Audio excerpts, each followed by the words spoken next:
PC Sen, we're using this program to actually look at Air India, the functioning of Air India, what ails Air India after not only the tragic crash, but this terrible strike, which has really costed a lot of public sympathy. Now, the rot seems really deep. I mean, the union and the management at loggerheads, the losses, the bureaucracy, the inefficiency, the terrible merger. Is there any way in which Air India can be rescued, or is it time to denationalize it?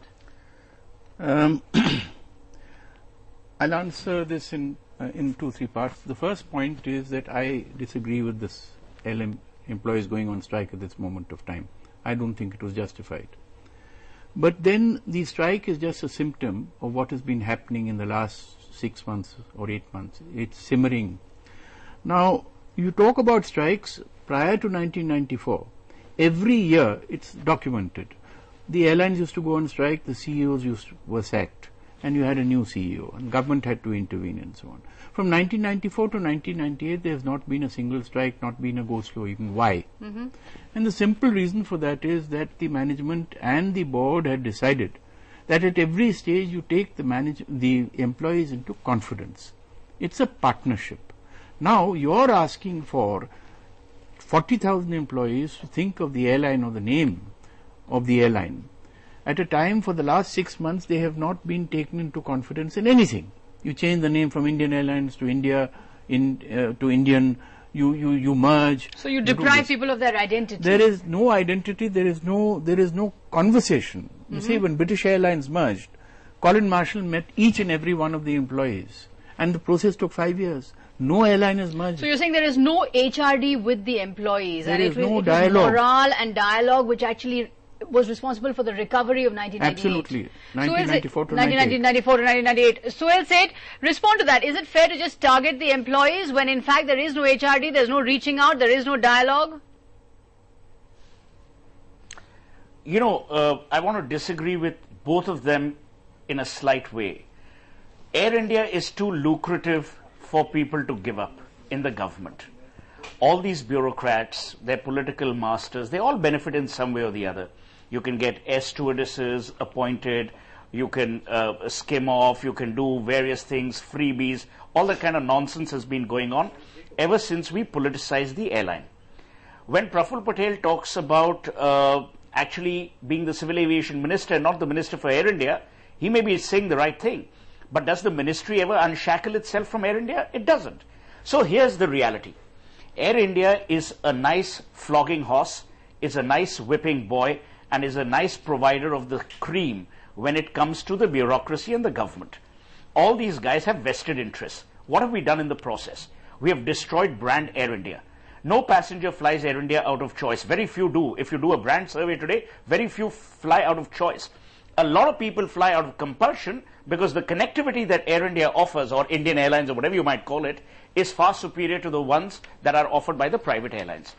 So you've got Air India as a brand being completely messed up every time that there is a problem.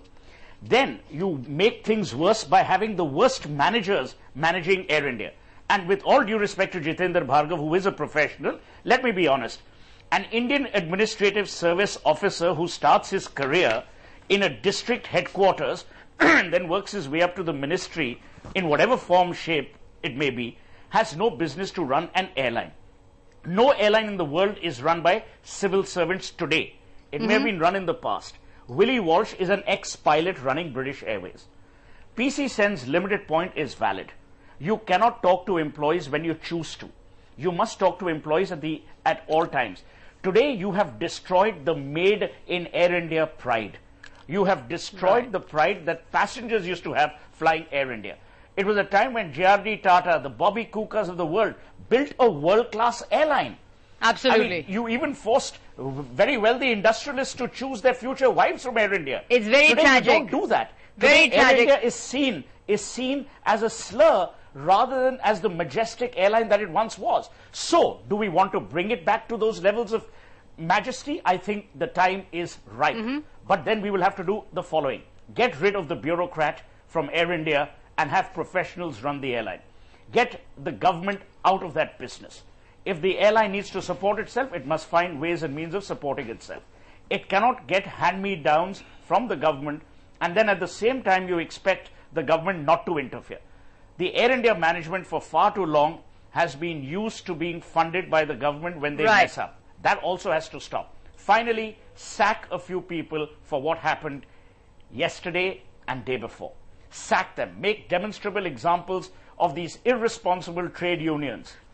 If the Delhi High Court 15 have in fact been sacked. This strike wouldn't have This time ended. the government has actually cracked down and 15 have been sacked. But you made some very, very valid points. I also want to but don't reinstate them. I also want to quote to you, PC Sen, what Veer Sanghvi has written, that in fact in the days of the mighty JRD Tata, when Air India was a wonderful airline, it was left alone. Now the chairman and managing directors have to report to some joint secretary in Delhi. As Suhail was saying, the Delhi Babu is destroying Air India. You see, I would agree with Suhail. Largely in the sense that Air India was certainly in the 50s, my father used to plan, and all top executives used to plan their tours abroad in terms of the schedule of Air India. It was a pride of India. Air India, in fact, trained Singapore Airlines. Now, even as late as 2003, in the AC Nielsen survey, Indian Airlines was one of the top brands which overtook Taj and overtook So is Airways. the bureaucrat responsible? You're a former bureaucrat. No, I'm not saying I'm saying the brand image was there in Indian Airlines. Now then you suddenly change it for no rhyme or reason. Who changed it? The ministry. So the ministry is responsible. Of course the ministry So is the responsible. it's the stranglehold of the ministry that is actually Yes, destroying airlines. So do you believe the denationalization then? No, and of course, right in 1995 we had suggested in the Kilcut committee that the government should have a majority of private holdings and not be under control of the government. We had ourselves suggested So that. much more autonomy. But no action has been taken on that.